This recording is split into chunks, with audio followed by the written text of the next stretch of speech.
بسم اللہ الرحمن الرحیم۔ السلام علیکم پیارے بچوں، کیسے ہیں آپ؟ مجھے امید ہے کہ آپ اور آپ کے گھر والے اللہ تعالیٰ کی حفاظت میں ہوں گے۔ اللہ تعالیٰ کی ذات آپ کو اپنی حفاظت میں رکھے۔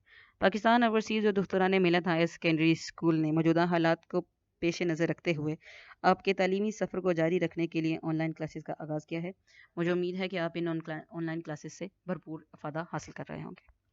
ہمارا خواب کہ تعلیم کی بنیاد پر خوشحال اور خودآتش معاشرے کا قیام کیا جائے۔ آج کی اچھی بات، دعا کرنا عین عبادت ہے۔ بے شک دعا عبادت ہے، دعا خود ایک عبادت ہے۔ آپ نے آج کل جو دعا کرنی ہے اس میں یہ دعا خاص طور پر کرنی ہے کہ اللہ تعالیٰ کی ذات ہمیں اس وبا سے جلدی نجات دے دے۔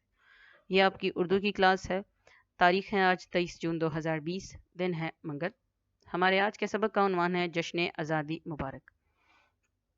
آج کے سبق کے جو اہم مقاصد ہیں، آزادی کی اہمیت کے بارے میں جان سکیں، پاکستان کے لیے ہمارے بزرگوں نے کیا قربانیاں دی، بچے پاکستان کی ترقی میں کیسے حصہ لے سکتے۔ یہ جو تصاویر آپ کے سامنے ہیں یہ پاکستان کی آزادی سے پہلے کی تصاویر ہیں، یہ دیکھیے۔ اور یہ جو تصویر آپ کے سامنے ہے یہ پاکستان کی آزادی کے بعد جشن آزادی کے موقع کی تصویر ہے، جس میں جشن آزادی کے موقع پر پاکستان میں جو چراغاں کیا جاتا ہے، عمارتوں کو مختلف طریقوں سے سجایا جاتا ہے، یہ ایک اس کا منظر ہے۔ اب ہم اپنے سبق کا باقاعدہ آغاز کرتے ہیں۔ ہمارے سبق کا عنوان ہے جشن آزادی مبارک۔ اہم الفاظ ہیں تقریب، خوشحالی، فرمان، تقریر، اسلامی، دلہن، قربانیوں، حوصلہ افزائی، کوششوں۔ سب لوگ آج بہت خوش ہیں، کیوں نہ ہوں۔ آج 14 اگست جو ہے، 14 اگست، جی ہاں، وطن عزیز کی آزادی کا دن، ایک ایسا دن جس کے لیے اللہ تعالیٰ کا جتنا بھی شکر ادا کیا جائے کم ہے۔ طاہر اور حنا صاف ستھرا یونیفارم پہنے اسکول جانے کے لیے تیار کھڑے ہیں۔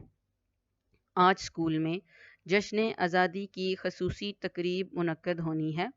طاہر نے تقریر تیار کی ہے اور حنا نے ملی نغموں کے مقابلے میں حصہ لینا ہے۔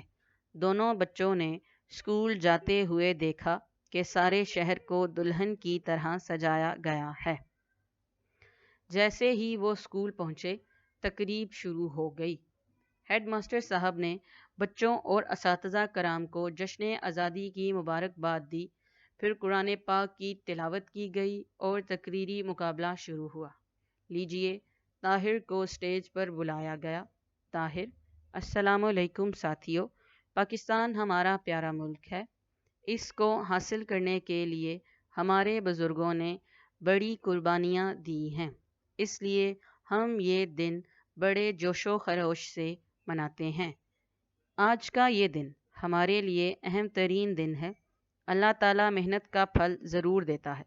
یہی وجہ ہے کہ بہت سی مشکلات کا سامنا کر کے آخرکار 14 اگست 1947 کو پاکستان بن گیا۔ ہم ان بزرگوں کی قربانیوں اور کوششوں کو سلام کرتے ہیں جن کی وجہ سے ہمیں آزادی کی نعمت حاصل ہوئی۔ طاہر کی تقریر ختم ہوتے ہی سب نے بھرپور تالیوں سے اس کی حوصلہ افزائی کی۔ اب ناصر کو بلایا گیا۔ ناصر: ساتھیو، ہم اپنے وطن کے چپے چپے کی حفاظت کریں گے، خوب محنت سے پڑھیں گے اور قائد کے فرمان کے مطابق اپنے وطن کی ترقی کے لیے کام کریں گے۔ یہ جو آپ کے سامنے میں نے صفحہ رکھا ہے یہ صفحہ آپ کے چھٹیوں کے کام کے رجسٹر کا ہے اور یہ ہے صفحہ نمبر 6۔ اس صفحہ کے اوپر جشن آزادی کے مبارک کے حوالے سے آپ کے چند جو ہیں وہ الفاظ معنی دیے گئے ہیں، الفاظ جملے دیے گئے ہیں اور چند سوالات بھی دیے گئے ہیں۔ اب ہم ان کو حل کرتے ہیں، آپ نے بھی اپنے رجسٹر کے اوپر ان کو حل کرنا ہے۔ سب سے پہلے الفاظ معنی ہے۔ ہمارے پاس سب سے پہلا لفظ ہے آفتاب، سورج، وطن عزیز پیارا ملک، پرچم جھنڈا، خصوصی خاص، حوصلہ افزائی ہمت بڑھانا، تقریب موقع، چراغاں بہت سے چراغ روشن کرنا، فرمان حکم۔ الفاظ جملے: یوم آزادی، بچے یوم آزادی خوشی سے مناتے ہیں۔ چراغاں، یوم آزادی کے موقع پر پورے ملک میں چراغاں کیا جاتا ہے۔ مبارک، آپ سب کو عید مبارک ہو۔ خوشحالی، یوم آزادی کے موقع پر پاکستان کی خوشحالی کے لیے دعا مانگی جاتی ہے۔ دعائیں، اللہ کی ذات دعائیں قبول کرنے والی ہے۔ سوال کے جواب: اسکول میں کس حوالے سے تقریب منعقد کی گئی؟ اسکول میں جشن آزادی کی خصوصی تقریب منعقد کی گئی۔ ہم یوم آزادی کس تاریخ کو مناتے ہیں؟ ہم یوم آزادی 14 اگست کو مناتے ہیں۔ کراچی کے لوگ یوم آزادی کے موقع پر کہاں جاتے ہیں؟ کراچی کے لوگ یوم آزادی کے موقع پر قائد اعظم کے مزار پر جاتے ہیں۔ ہم یوم آزادی کے موقع پر کیا دعا مانگی جاتی ہے؟ یوم آزادی کے موقع پر پاکستان کی ترقی اور خوشحالی کے لیے دعائیں مانگی جاتی ہیں۔